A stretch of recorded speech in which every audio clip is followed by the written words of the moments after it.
శ్రీ గురుభ్యో నమః. మాండూక్య ఉపనిషత్తులోని మొదటి మంత్రాన్ని పరిశీలించాము. ఓంకారం యొక్క రహస్యాన్ని మాండూక్య ఉపనిషత్తు చక్కగా చెప్తూ ఉంటుంది. ముక్తికోపనిషత్తు అనే అద్భుతమైన ఉపనిషత్తులో శ్రీరాముల వారు శ్రీ ఆంజనేయ స్వాముల వారికి హనుమ ఒక్క మాండూక్య ఉపనిషత్తుని చక్కగా అర్థం చేసుకుంటే నీవు మోక్షానికి వెళతావు అని శ్రీరాముల వారు స్వయంగా సెలవిచ్చారు. కాబట్టి అంత గొప్పదైన మాండూక్యోపనిషత్తు గురించి అనేక మంది మహనీయులు చక్కగా వ్యాఖ్యానాలు వ్రాసి ఉన్నారు. శ్రీ శంకరాచార్యుల వారి యొక్క గురువుగారు శ్రీ గౌడపాదాచార్యుల వారు కూడా మాండూక్యోపనిషత్తులో 12 మంత్రాలే ఉంటే 12 మంత్రాలకు 215 కారికలను వ్రాయడం జరిగింది. పద్య రూపంలో ఉండే శ్లోకాలనే కారికలు అని చెప్తారు. 12 మంత్రాలకు 215 కారికలను వ్రాసారంటే మాండూక్య ఉపనిషత్తు ఎంత గొప్పదో మనము అర్థము చేసుకోవలసిన అవసరము ఎంతైనా ఉంది. మాండూక్య ఉపనిషత్తు మొత్తము కూడా ఓంకారం గురించే చెప్తూ ఉంటుంది. మొదటి మంత్రాన్ని చూసినట్లయితే ఓం ఇత్యేదక్షరమిదగం సర్వం తస్యోపవాఖ్యానం భూతం భవద్భవిష్యదితి సర్వమోంకార ఏవ యచ్చాన్యత్ త్రికాలాతీతం తదప్యోంకార ఏవ అని మనము ఇంతకుముందే చూసాము. ఈ ఓంకారము అనే ఒక్క అక్షరమే సర్వము అన్ని లోకాలలోనూ ఉంది. ఉండేది ఒక్క ఓంకారమే. అన్ని లోకములుగా కనిపిస్తున్నప్పటికీ ఆ అన్ని లోకముల రూపంలో ఉండేది ఓంకారమే. అటువంటి ఓంకారం యొక్క ఉపాఖ్యానాన్ని మనం తెలుసుకుంటున్నాము. భూత భవద్ భవిష్యత్ 3 కాలాలలో ఉండేది ఓంకారమే. సర్వం ఓంకారం, ఉండేదంతా ఓంకారమే. యచ్చాన్యత్ త్రికాలాతీతం 3 కాలములకు అతీతంగా కూడా ఉండేది తదప్యోంకార ఏవ, ఉండేది ఓంకారమే అని మనకు మాండూక్య ఉపనిషత్తులో ప్రథమ మంత్రం చెప్తూ ఉంది. అయితే ఈ యొక్క ఓంకారమే సర్వము ఉన్నప్పుడు, ఆ సర్వంలో నేను కూడా ఉన్నప్పుడు, ఓం ఇచ్చేదక్షరం సర్వం అన్నప్పుడు, ఆ సర్వంలో నేను ఉన్నప్పుడు, ఓం ఈజ్ ఈక్వల్ టు జగత్తు అన్నాము, ఓం ఈజ్ ఈక్వల్ టు పరమాత్మ అన్నాము. అటువంటప్పుడు ఓం ఈజ్ ఈక్వల్ టు నేను అవుతాను. సర్వములో నేను ఉన్నాను, జగత్తులో నేను ఉన్నాను. కాబట్టి నేను కూడా ఎవరను అంటే ఓంకార స్వరూపుడను. ఇదే విషయాన్ని గీతలో భగవంతుల వారు అనేక శ్లోకాల్లో చెప్పడం జరిగింది. అహమాత్మా కూడా కేశ సర్వభూతాశయ స్థిత అని చక్కగా నేరుగా భగవంతుల వారు చెప్పారు. అలాగే ఈశ్వర సర్వభూతానాం హృదయసేర్జున తిష్టతి అని భగవంతుల వారు చెప్పారు. నేను ఓంకార స్వరూపుడను అని అనేక శ్లోకాల్లో చెప్పారు. అయితే ఇప్పుడు సమస్య ఏంటంటే, నేను ఓంకార స్వరూపుడను, నేనే పరమాత్మ స్వరూపుడను అయి ఉన్నప్పుడు నేను ఆ పరబ్రహ్మతత్వాన్ని ఎందుకు తెలుసుకోలేకపోతున్నాను అనేది ఒక ఆలోచన రావాలన్నమాట. ఎందుకు తెలుసుకోలేకపోతున్నాను? ఉన్నది ఒక ఓంకారమే అయినప్పుడు, నేను ఓంకార స్వరూపుడనే అయినప్పుడు నేను ఎందుకు నా స్వస్వరూపాన్ని తెలుసుకోలేకపోతున్నాను అని ఆలోచించినట్లయితే, అందుకు శాస్త్రంలో మనకు కొన్ని విషయాలను చెప్పడం జరిగింది. అందులో ఒకనొక టాపిక్ కారణ శరీరము. కారణ శరీరము గురించి చక్కగా తెలుసుకుంటే మనము సహజంగానే ఆత్మస్వరూపము అయి ఉన్నప్పటికీ కూడా ఎందుకు నేను ఆత్మస్వరూపాన్ని అయి ఉన్నాను అని గ్రహించలేకపోతున్నాను అని చక్కటి జ్ఞానము మనకు కలుగుతూ ఉంటుంది. కాబట్టి మాండూక్యోపనిషత్తు చక్కగా తెలుసుకోవాలి అంటే ఈ కారణ శరీరము గురించి చక్కగా తెలుసుకోవాలి. కారణ శరీరానికి కొన్ని లక్షణాలు ఉన్నాయి.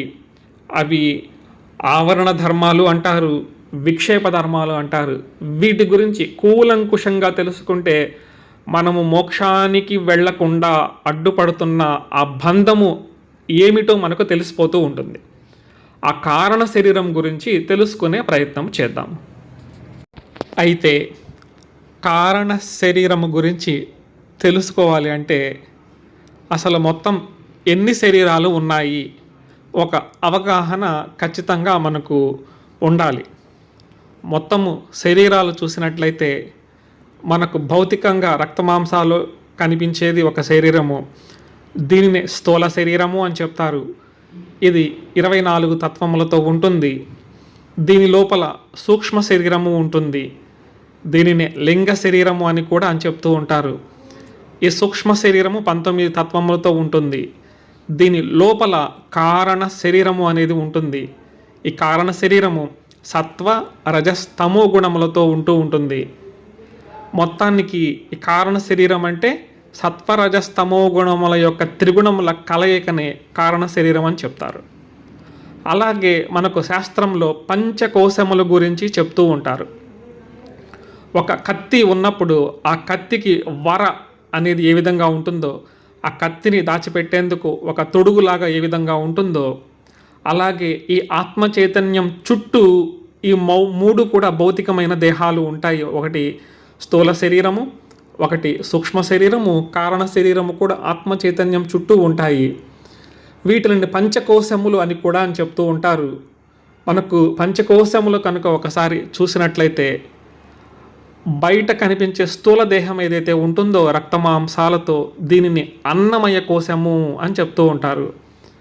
లోపల సూక్ష్మ శరీరము ఏదైతే ఉంటుందో దీనిని 3 కోశములుగా విభజించారు మహనీయులు. ఒకటి ప్రాణమయ కోశంగాను, మనోమయ కోశంగాను, విజ్ఞానమయ కోశంగాను, ఈ విధంగా సూక్ష్మ శరీరాన్ని 3 కోశములలో చెప్తారు. చివరగా ఆనందమయ కోశము అని ఉంటుంది.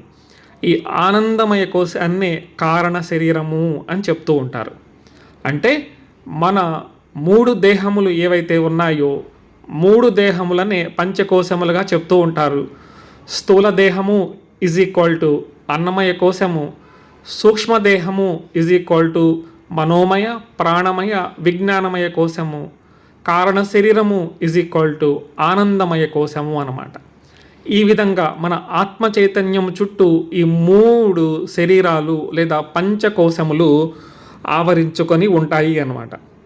మనకు ఆత్మతత్వాన్ని తెలుసుకునే ముందు ఈ 3 శరీరాల గురించి చక్కని అవగాహన మనకు కలిగి ఉండాలన్నమాట. ఈ భౌతికమైన స్థూల దేహము ఏదైతే ఉంటుందో 24 తత్వములతో, దీనికి 100 సంవత్సరముల ఆయుష్ ప్రస్తుత కాలంలో ఉంటుంది. 100 సంవత్సరముల తర్వాత ఈ భౌతిక దేహము నశించిపోతూ ఉంటుంది. ఈ భౌతిక దేహం నశించినప్పటికీ కూడా లోపల ఉండే సూక్ష్మ శరీరము కొన్ని లక్షల సంవత్సరములు ఉంటుంది. కొన్ని లక్షల సంవత్సరాలకి సూక్ష్మ శరీరం కూడా పోతూ ఉంటుంది. కానీ లోపల ఉండే కారణ శరీరం మాత్రము అనేక బ్రహ్మాండాలు లయించిపోయి మరల అనేక సృష్టులు జరిగినప్పటికీ, అనేక కోట్ల జన్మలు ఎత్తినప్పటికీ కూడా కారణ శరీరం అనేది ఎప్పటికీ కూడా నశించదు అన్నమాట. కారణ శరీరాన్ని అవిద్య అంటారు, అజ్ఞానము అంటారు.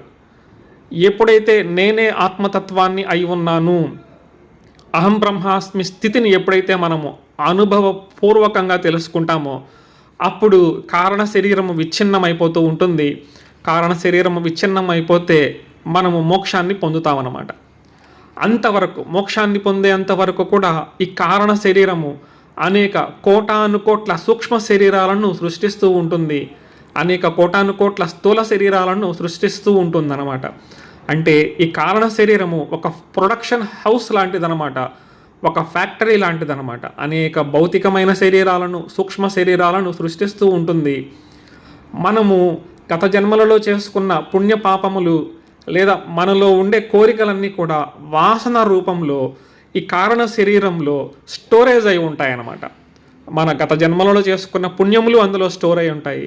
గత జన్మలలో ఈ జన్మలలో చేసుకున్న పాపములు కూడా ఆ కారణ శరీరంలో స్టోర్ అయి ఉంటాయి. మనకు తీరని కోరికలు ఉన్నట్లయితే అవి కూడా వాసనల రూపంలో తీరని కోరిక వాసనగా మారుతుంది. అది వాసన రూపంలో కారణ శరీరంగా ఉంటుంది.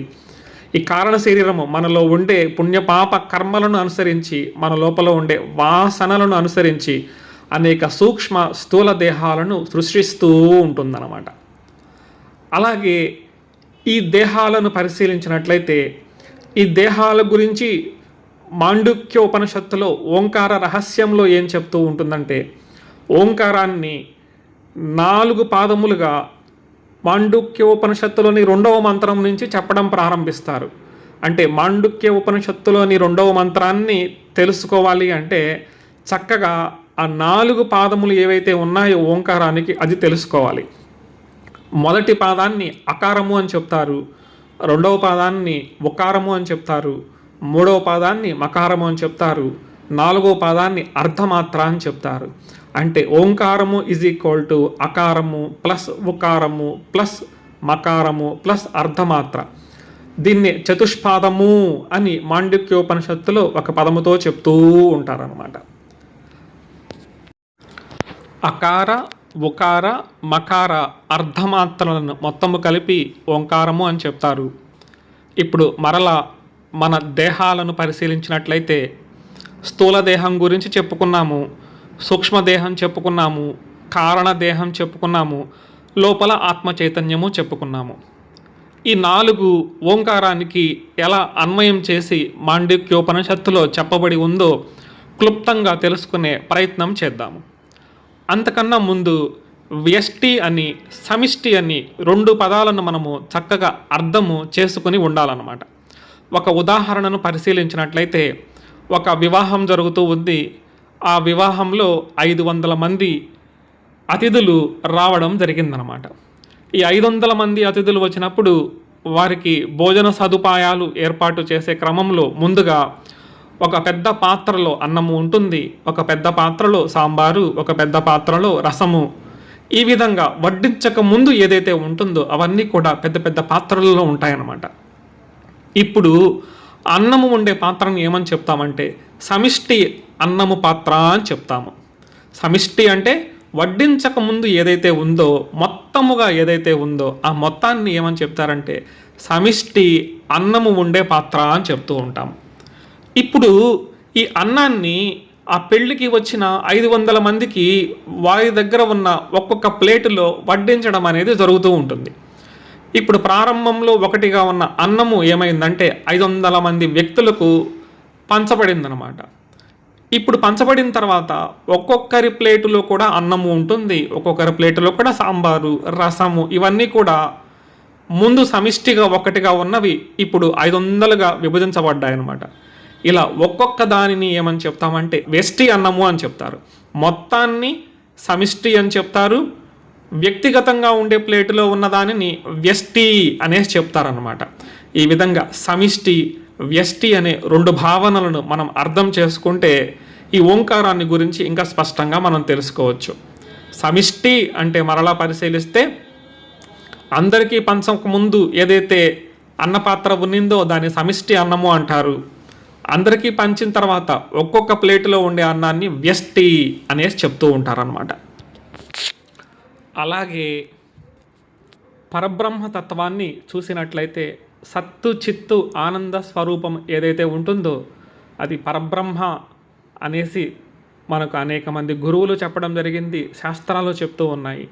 ఈ సచ్చిదానంద పరబ్రహ్మ చైతన్యం ఏదైతే ఉంటుందో అందులో సత్తు చిత్తు ఆనందము, ఈ చైతన్యము మాయగా పరిణమిస్తూ ఉంటుందన్నమాట. ఈ యొక్క సచ్చిదానంద స్వరూపమైన చైతన్యంలో నుంచి మాయ ఎలా వచ్చిందనేది వేరే టాపిక్ కాబట్టి అది వేరే సందర్భంలో చర్చించుకుందాము. అంటే పరమాత్మ యొక్క చైతన్య స్వరూపం యొక్క ఇంకొక రూపమే మాయ అన్నమాట. ఈ మాయ 2 విధాలుగా ఉంటుంది. ఒకటి శుద్ధమైన మాయ, రెండవది మలినమైన మాయ. మలిన మాయ అంటే సత్వము, రజస్సు, తమస్సు 3టితో కలిసి ఏదైతే ఉంటుందో దీన్నే మలినమాయ లేదా అజ్ఞానము లేదా ప్రకృతి అనేసి మనకు శాస్త్రములలో చెప్తూ ఉంటాయన్నమాట. ఈ ప్రకృతి ద్వారా మనకు ప్రారంభంలో సూక్ష్మభూతాలు 5 పుడతాయి. సూక్ష్మ ఆకాశము, అందులో నుంచి సూక్ష్మ వాయువు, సూక్ష్మ అగ్ని, సూక్ష్మ జలము, సూక్ష్మ పృథ్వీ. తర్వాత అందులో నుంచి మనకు కళ్ళకు కనిపించే స్థూలమైన ఆకాశము వస్తుంది. స్థూలమైన ఆకాశము, స్థూలమైన వాయువు, స్థూలమైన అగ్ని, స్థూలమైన జలము, స్థూలమైన పృథ్వీ. ఈ విధంగా ప్రారంభంలో ఇలా జరగడాన్ని పంచీకరణము అని చెప్తారు. ఈ పంచీకరణ కన్నా కాకుండా ముందు ఇదంతా కూడా సమిష్టిగా ఒకటిగా ఉంటుందన్నమాట. ఒకటిగా అంటే ఆ పెళ్ళికి వచ్చిన వారికి వడ్డించక ముందు అన్నము ఒకే పాత్రలో ఏ విధంగా ఉంటుందో ఈ విధంగా ఈ యొక్క త్రిగుణాలు సత్వరజస్తమో గుణములు అయితేనేమి, పంచ సూక్ష్మభూతాలు అయితేనేమి, పంచస్థూలభూతాలు అయితేనేమి ఈ విధంగా సమిష్టిగా ఉంటాయన్నమాట. తర్వాత పంచీకరణము జరిగి ఒకానొక భూతము ఇంకొక భూతములో కొన్ని నిష్పత్తులలో కలిసినప్పుడు మనకు ఈ యొక్క స్థూలదేహము, కారణ శరీరము, సూక్ష్మదేహము ఇవన్నీ కూడా కలుగుతూ ఉంటాయి. మన స్థూలదేహము 24 తత్వాలతో ఉంటుంది, సూక్ష్మదేహము 19 తత్వాలతో ఉంటుందన్నమాట. ఈ విధంగా ప్రారంభంలో ఒక్కటిగా ఉన్న పంచభూతాలు ఒక్కొక్కరి శరీరంగా మారిపోయినప్పుడు మన ఇండివిజువల్ స్థూలదేహాన్ని వ్యష్టిగతమైన స్థూలదేహము అని చెప్తారు. మన ఇండివిజువల్ సూక్ష్మ శరీరాన్ని వ్యష్టిగతమైన సూక్ష్మదేహము అని చెప్తారు. మన లోపల ఉండే కారణ శరీరాన్ని వ్యష్టిగతమైన కారణ శరీరము అని చెప్తుంటారు. ఇదే విధంగా విశ్వములో అంతా చూసినట్లయితే ఈ యొక్క పంచీకరణ జరగకముందు ఒకటిగా ఉన్నింది. ఈ ఒకటిగా ఉన్న దానిని సమిష్టి స్థూల దేహము అని చెప్తారు. అలాగే సమిష్టి సూక్ష్మదేహము ఉంటుంది. అలాగే సమిష్టి కారణ శరీరము అని ఉంటుందన్నమాట. అంటే మనము మొత్తానికి తెలుసుకున్న విషయం ఏమిటంటే స్థూలదేహము, సూక్ష్మదేహము, కారణదేహము ఏవైతే ఉంటాయో ఇవన్నీ కూడా 2 రకాలుగా మనం విభజించుకున్నాము. ఒకటి మన ఇండివిజువల్ స్థూలదేహాన్ని వ్యష్టి స్థూలదేహము అన్నాము, సూక్ష్మదేహాన్ని వ్యష్టి సూక్ష్మదేహము, కారణ శరీరాన్ని వ్యష్టి కారణదేహము, విశ్వమంతా కలిపితే సమిష్టి స్థూలదేహము, సమిష్టి సూక్ష్మము, సమిష్టి కారణము అని చెప్పుకున్నాం. ఈ విధంగా మనము ఒకే ఒకదాన్ని 2 రకాలుగా విభజించుకున్నాం అన్నమాట. ఈ 2 రకాలుగా విభజించుకుంటే తప్ప ఓంకారం యొక్క రహస్యం తెలియదు. అలాగే లోపల ఉండే ఆత్మ చైతన్యాన్ని పరమాత్మ అంటారని మనకు తెలుసు అన్నమాట. ఈ వ్యష్టి సమిష్టి కనుక అర్థమైతే ఓంకారాన్ని మనం చక్కగా పరిశీలించవచ్చు. ఓంకారంలో 4 పాదములు ఉంటాయని మనం తెలుసుకున్నాము. అకారము, ఉకారము, మకారము, అర్ధమాత్ర. ఈ అకారము అనే అక్షరాన్ని దేని సూచిస్తూ ఉంటుందంటే మన లోపల ఉండే ఆత్మ చైతన్యం ఏదైతే ఉంటుందో ఈ ఆత్మ చైతన్యము మన స్థూల దేహంతో తాదాత్మ్యము చెందినప్పుడు అప్పుడు మాత్రమే మనము మెలకువ స్థితిలో ఉంటామన్నమాట. ఈ స్థూల దేహము, సూక్ష్మదేహము, కారణదేహము అన్నీ కూడా జడములే అన్నమాట. ఆత్మ చైతన్యము లేదా పరమాత్మ చైతన్యము ద్వారానే ఇవన్నీ కూడా నడుస్తూ ఉంటాయి. ఆ క్రమంలో ఆత్మ చైతన్యము స్థూల దేహముతో పనిచేస్తున్నప్పుడు, తాదాత్మ్యము చెందినప్పుడు, ఆ వర్కింగ్ కండిషన్లో ఉన్నప్పుడు మనము భౌతిక జగత్తుని అనుభవిస్తూ ఉంటాము లేదా చూస్తూ ఉంటాము. భౌతిక జగత్తులో ఉండే విషయాలను గ్రహిస్తూ ఉంటాము. అంటే దీనిని జాగ్రత్త అవస్థ అని చెప్తారు. అంటే స్థూల దేహముతో ఉన్నప్పుడు దీనిని జాగ్రత్త అవస్థ అని చెప్తారు. అలాగే సూక్ష్మదేహముతో తాదాత్మ్యము చెందినప్పుడు ఆత్మ చైతన్యము అంటే మనం నిద్రపోయే సమయంలో కలలను కంటూ ఉంటాము. దీన్ని స్వప్నావస్థ అని చెప్తూ ఉంటాము. అంటే ఆత్మ చైతన్యము నిద్రపోయేటప్పుడు స్థూల దేహముతో తన చైతన్యాన్ని తాత్కాలికంగా విత్డ్రా చేసుకుంటూ ఉంటుంది. ఆ సమయంలో సూక్ష్మదేహం పనిచేస్తూ స్వప్నలోకాలలో విహరిస్తూ ఉంటుందన్నమాట. దీన్ని స్వప్న స్థితి అని చెప్తారు. మూడవది, ఈ యొక్క స్వప్నము అయిపోయిన తర్వాత గాఢ నిద్ర అనుభవంలో మనము ఉంటాము. ఈ స్థితిని సుషుప్తి అని చెప్తాం అన్నమాట. ఈ విధంగా ఆత్మ చైతన్యము ఒక్కొక్క స్థాయిలలో వర్కింగ్ కండిషన్స్లో ఉన్నప్పుడు స్థూల శరీరంతో ఉన్నప్పుడు జాగ్రత్త అవస్థ అంటాము, సూక్ష్మ శరీరంతో ఉన్నప్పుడు స్వప్నావస్థ అని చెప్తాము, కారణ శరీరంతో ఉన్నప్పుడు సుషుప్తి అనేసి చెప్తూ ఉంటాం అన్నమాట. ఇప్పుడు ఇంకా పరిశీలించినట్లయితే ఈ యొక్క ఆత్మ చైతన్యము జాగ్రత్త అవస్థలో ఉన్నప్పుడు ఈ ఆత్మ చైతన్యానికి శాస్త్రాలలో ఒక పేరు పెట్టాయన్నమాట. ఎలా అయితే ఒక వ్యక్తి తండ్రిగా ఉంటాడు, అదే వ్యక్తి కొడుకుగా ఉంటాడు, అదే వ్యక్తి భర్తగా ఉంటాడు, అదే వ్యక్తి ఒక స్కూలులో ఉపాధ్యాయుడిగా ఉంటాడు, లేదా ఒక హాస్పిటల్లో డాక్టర్గా ఉంటాడు. ఒక వ్యక్తే ఆ వ్యక్తి ఉండే ప్రదేశాన్ని అనుసరించి ఆ వ్యక్తికి ఆయా పేర్లు ఇవ్వబడినట్టుగా ఆత్మ చైతన్యము జాగ్రత్త అవస్థలో అంటే స్థూల శరీరంతో తాదాత్మ్యము చెంది ఉన్నప్పుడు ఈయనకి ఒక పేరు పెట్టారు. దానిని ఏమని చెప్పారంటే వైశ్వానరుడు అని పేరు పెట్టారన్నమాట. అలాగే సూక్ష్మ శరీరంతో తాదాత్మ్యము చెంది ఉన్నప్పుడు ఈయనకి ఒక పేరు పెట్టారు, తైజస్సుడు అని ఒక పేరు పెట్టారు. అలాగే కారణ శరీరంతో మాత్రమే తాదాత్మ్యము చెంది ఉన్నప్పుడు ప్రాజ్ఞుడు అని పేరు పెట్టారన్నమాట. అంటే మన దేహము ఏదైతే ఉంటుందో స్థూల శరీరముతో అభిమానాన్ని కలిగి ఉన్నప్పుడు ఆయనను వైశ్వానరుడు అని, సూక్ష్మ శరీరంతో ఉన్నప్పుడు తైజస్సుడు అని, కారణ శరీరంతో ఉన్నప్పుడు ప్రాజ్ఞుడు అనేసి చెప్పుకున్నాం అనమాట. అయితే ఇదంతా కూడా వ్యష్టిగతమైనది. అంటే మన ఇండివిజువల్ స్థూల శరీరము, ఇండివిజువల్ సూక్ష్మ శరీరము, ఇండివిజువల్ కారణ శరీరాలని వ్యష్టి అందామని చెప్పుకున్నాము. తైజస్సుడు లేదా వైశ్వానరుడు లేదా ప్రాజ్ఞుడు అంటే ఇప్పుడు భౌతిక శరీరంతో ఉన్నప్పుడు మనం వైశ్వానరుడు అన్నాం. ఈయనని వ్యష్టిగతమైన వైశ్వానరుడు అని చెప్తాము. అలాగే వ్యష్టిగతమైన తైజస్సుడు అని చెప్తాం, వ్యష్టిగతమైన ప్రాజ్ఞుడు అని చెప్తాం. అలాగే విశ్వమంతా ఉన్నప్పుడు విశ్వమంతా ఉన్న యొక్క స్థూల శరీరాలను పరిశీలించినట్లయితే ఒకటిగా ఉన్నప్పుడు ఆయనకు ఒక పేరు పెట్టారు. ఆయన ఏమని చెప్తారంటే విరాట్ పురుషుడు అనేసి చెప్తారనమాట. అంటే వ్యష్టిగతమైన స్థూల శరీరం ఏదైతే ఉంటుందో దాన్ని సమిష్టిగా అన్ని వ్యష్టి శరీరాలను కలిపినప్పుడు ఒక సమిష్టి స్థూల దేహం వస్తుంది. ఆ స్థితిలో కూడా ఒక జాగ్రత్త అవస్థ ఉంటుంది అని మన శాస్త్రాలలో చెప్తూ ఉంటాయి. అప్పుడు ఈయనకు ఒక పేరు పెట్టారు, ఆయనకి విరాట్ పురుషుడు అని పేరు పెట్టారు. అలాగే అన్ని వ్యష్టిగతమైన సూక్ష్మ శరీరాలను కలిపినప్పుడు సమిష్టి సూక్ష్మ శరీరాన్ని చెప్తారు. ఇప్పుడు ఈయనకు ఒక పేరు పెట్టారు, హిరణ్య గర్భుడు అనేసి పేరు పెట్టారనమాట. అలాగే వ్యష్టిగతమైన కారణ శరీరము మనము పేరు పెట్టుకున్నాము ప్రాజ్ఞుడు అని. అలాగే సమిష్టి వీటన్నిటిని కల్పిస్తే సమిష్టి కారణ శరీరము ఉంటుంది. ఆ సందర్భంలో వారికి ఈశ్వరుడు అని పేరు పెట్టారనమాట. ఈ పేర్లు కొన్ని శాస్త్రాలలో రకరకాలుగా మారుతూ ఉన్నప్పటికీ ఎక్కువగా ఈ పేర్లతో పిలుస్తూ ఉంటారు. అంటే మన వ్యక్తిగత స్థూల దేహముతో తాధ్యాత్మము చెంది ఉన్నప్పుడు ఆయనని విశ్వడు, సూక్ష్మ శరీరంతో తైజసుడు, కారణ శరీరంతో ప్రాజ్ఞుడు, అది విశ్వమంతా సమిష్టిగా వచ్చేటప్పటికి విరాట్ పురుషుడు, హిరణ్య గర్భుడు, ఈశ్వరుడు అని ఈ విధంగా చెప్పారనమాట.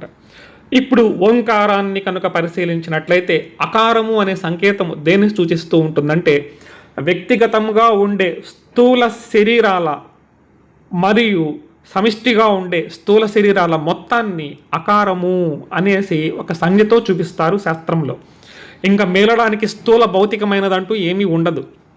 అలాగే వ్యష్టిగతమైన సూక్ష్మ శరీరాలు, అంత సూక్ష్మ శరీరాలు ఏవైతే ఉంటుందో ఈ రెండింటిని కలిపి ఒకారము అనే సంజ్ఞతో చూపిస్తారు. ఇంకా సూక్ష్మంగా మిగలడానికి ఏమీ లేదు. వ్యక్తిగతమైన వ్యష్టిగతమైన కారణ శరీరము విశ్వమంతా ఉన్న సమిష్టి కారణ శరీరాన్ని ఏదైతే ఉంటుందో దీనిని ఏమని సంజ్ఞతో చూపిస్తారంటే మకారము అని చెప్తారు. అంటే ఒకే ఆత్మ చైతన్యము స్థూల శరీరంలో ఉన్నప్పుడు తైజస్సుడు అన్నాము, వైశ్వానరుడు అన్నాము. వైశ్వానరుడు ప్లస్ విరాట్ పురుషుడు అనేది అకారము చూపిస్తూ ఉంటుంది. తైజస్సుడు ప్లస్ హిరణ్య గర్భుడు = ఉకారము అనే సంజ్ఞ చూపిస్తూ ఉంటుంది. ప్రాజ్ఞుడు లేదా ప్లస్ ఈశ్వరుడు రెండింటిని కలిపినప్పుడు మనకు మకారము అనే సంజ్ఞ కల్పిస్తూ ఉంటుంది.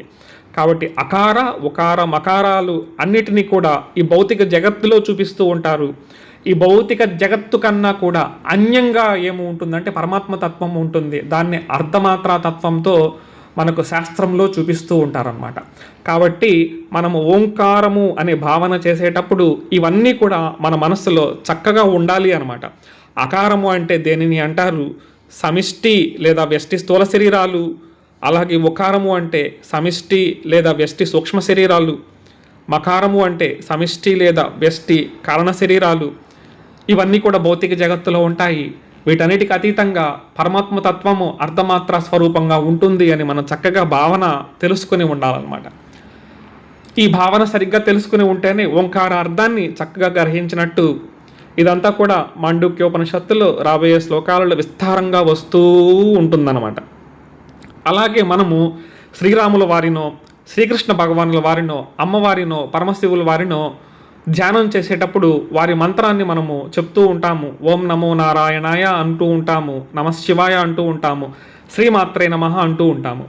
ఆయా మంత్రాలను మనము జపించేటప్పుడు చక్కగా ఆయా రూపాలు మన మనస్సులో చిత్రీకరించుకొని ఉంటాం. కాబట్టి సులభంగా ఆ యొక్క రూపాలను మనసులో ఊహించుకుంటూ ఆ మంత్రాన్ని మనము చక్కగా జపం చేయొచ్చు.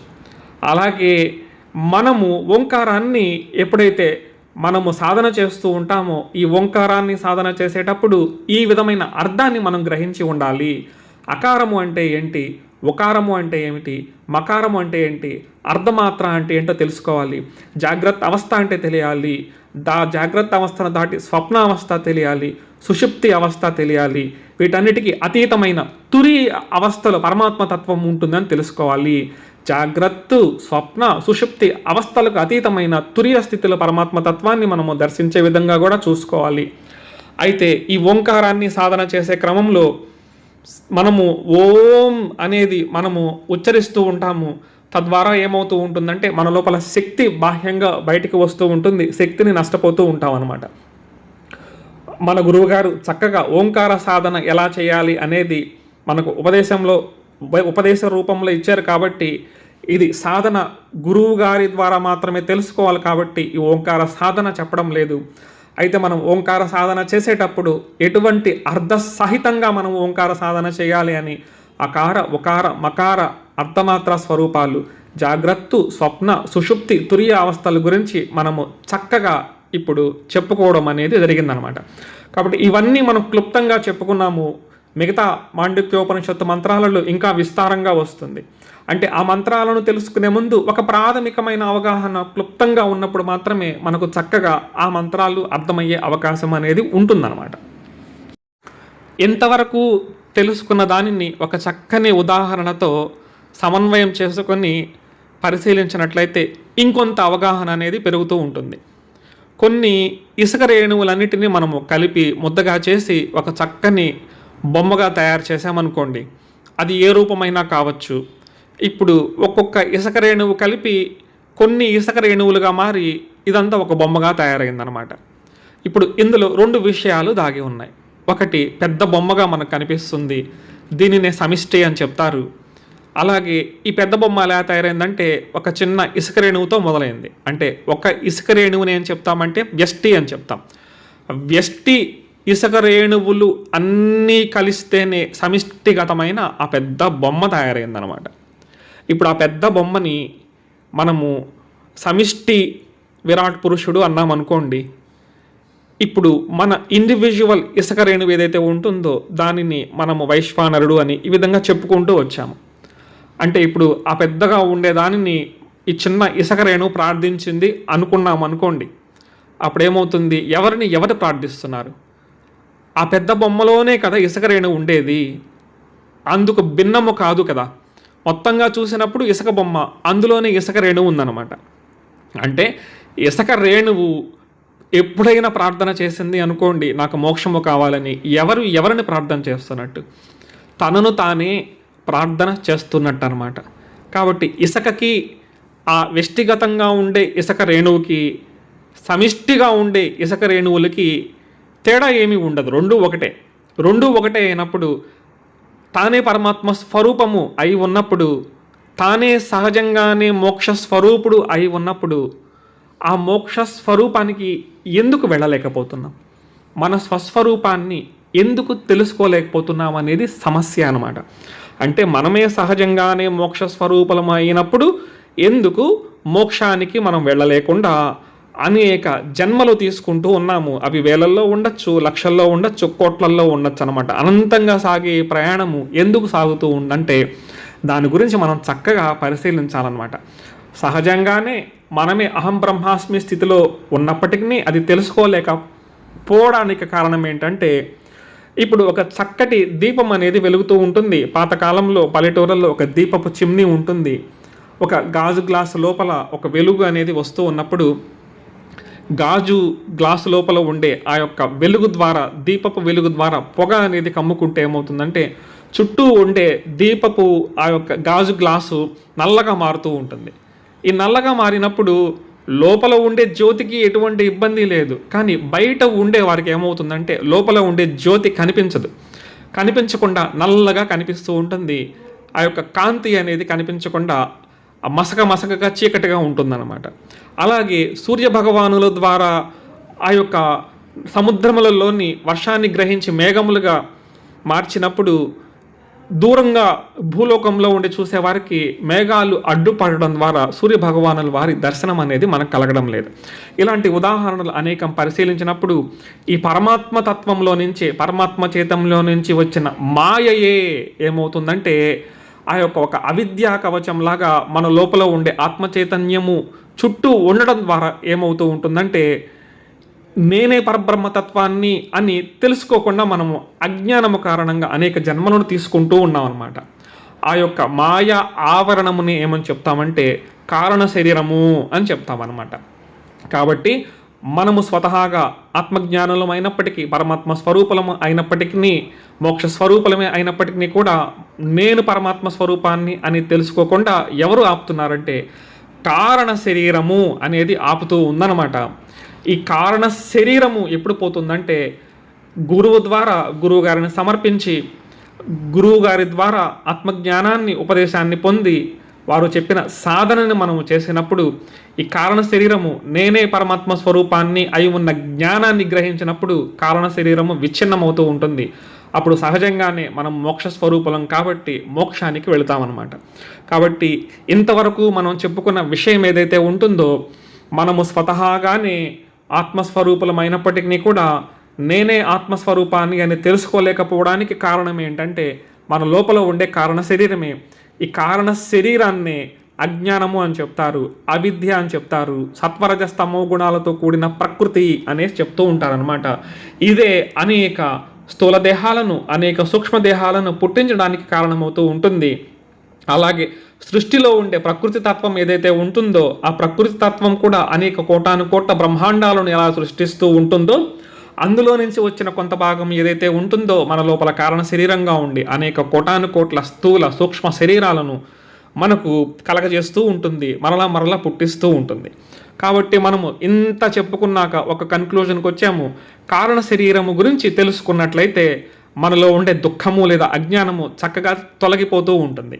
అందులో భాగంగానే మనము ఈ కారణ శరీరానికి ఉండే కొంత భాగాన్ని తెలుసుకున్నాము. అందులో ముఖ్యంగా కారణ శరీరానికి ఆవరణ ధర్మములు, విక్షేప ధర్మములు ఉంటాయి. వీటి గురించి కొంత మనము చర్చించుకుంటే చక్కగా కారణ శరీరము ఏం చేస్తుందో అర్థమవుతూ ఉంటుంది.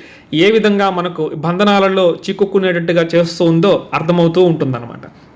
కాబట్టి ఈ కారణ శరీరము, ఈ ప్రకృతి తత్వము ఏదైతే ఉంటుందో ఇది ఎక్కడో లేదు, మన లోపలే ఉంటుందన్నమాట. శ్రీ లలిత అమ్మవారి సహస్రనామాలు ప్రతి ఒక్కరు కూడా చదువుకుంటూ ఉంటారు. అందులో మూలాధారైక నిలయ బ్రహ్మగ్రంథి విభేదిని, మణిపూరాంతరుదిత విష్ణుగ్రంథి విభేదిని, ఆజ్ఞాచక్రాంతరాలస్థ రుద్రగ్రంథి విభేదిని, సహస్రారాంబుచారూఢ సుధాసారాభివర్షిణి అని మనకు ఇంకా అనేక మంత్రాలు ఉన్నాయి. ఇక్కడ ఏం చెప్తుంది? ఈ శరీరమే ప్రకృతి తత్వంతో వస్తూ ఉంది, సత్వరజస్తమో గుణాలతో, అంటే కారణ శరీరంతో. అంటే అమ్మవారు ఎక్కడున్నారు? నేనే అమ్మవారి స్వరూపాన్ని అయి ఉన్నానన్నమాట. అమ్మవారు మూలాధారం నుంచి చూడండి సహస్రారం వరకు ఉంది. మధ్యలో బ్రహ్మగ్రంథి, విష్ణుగ్రంథి, రుద్రగ్రంథి రూపాలలో అమ్మవారి తత్వంతో వచ్చినటువంటివే, ప్రకృతిలో నుంచి వచ్చినటువంటివే, సత్వరజస్తమో గుణములతో వచ్చినటువంటివే. స్థూల దేహము 24 తత్వాలు, ఆ సూక్ష్మదేహము 19 తత్వాలు కారణ శరీరం అనమాట. కాబట్టి ఈ భౌతిక దేహం ఏదైతే ఉంటుందో అదే అమ్మవారి తత్వము. అందులోపల ఏదైతే ఆత్మచైతన్యం ఉంటుందో ఇదే శివతత్వము. అందుకే మనకు శ్రీ లలిత అమ్మవారి సహస్రనామముల యొక్క చివరిలో ఒక అద్భుతమైన మాట మనకు కనిపిస్తూ ఉంటుందన్నమాట. శ్రీ శివ శివశక్త్యైక్య రూపిణి లలితాంబిక అని చివరి మంత్రంలో కనిపిస్తూ ఉంటుంది. శివశక్త్యైక్య రూపిణి, ఆ శివతత్వం మన లోపలే ఆత్మచైతన్యంగా ఉంది. ఆ శక్తి తత్వము మన లోపలే ప్రకృతి తత్వంగా ఉంటుంది. ఈ రెండిటిని అనుసంధానం చేయాలి. ఈ రెండిటిని అనుసంధానము చేయడమే అర్ధనారీశ్వర తత్వము అని చెప్తారు. అర్ధనారీశ్వర తత్వం ఏదైతే ఉంటుందో దీనిని మనం చూపించడానికి శాస్త్రంలో పరమశివుల వారిని అర్ధనారీశ్వర తత్వంగా మనకు చూపించారు. మనం కూడా అర్ధనారీశ్వర తత్వంలో ఉన్నాము. ఎప్పుడైతే మనము ఈ ఓంకార రహస్యాన్ని తెలుసుకుంటామో, మన లోపల ఉండే అర్ధనారీశ్వర తత్వాన్ని తెలుసుకుంటామో, అకార ఉకార మకార అర్ధమాత్ర తత్వాలను తెలుసుకుంటాము, కారణ శరీరము ఏ విధంగా ఆత్మతత్వాన్ని భ్రమింపచేస్తూ ఉందో తెలుసుకుంటామో ఆ క్షణంలోనే మనము మోక్షాన్ని పొందుతాం. కాబట్టి మనము క్లుప్తంగా కారణ శరీరంలో ఉండే ఆవరణ విక్షేప ధర్మాలను తెలుసుకునేందుకు ప్రయత్నము చేద్దాం. శుభం భూయాత్. శ్రీ గురుభ్యో నమః. సర్వం శ్రీ సద్గురు చరణారవిందార్పణమస్తు.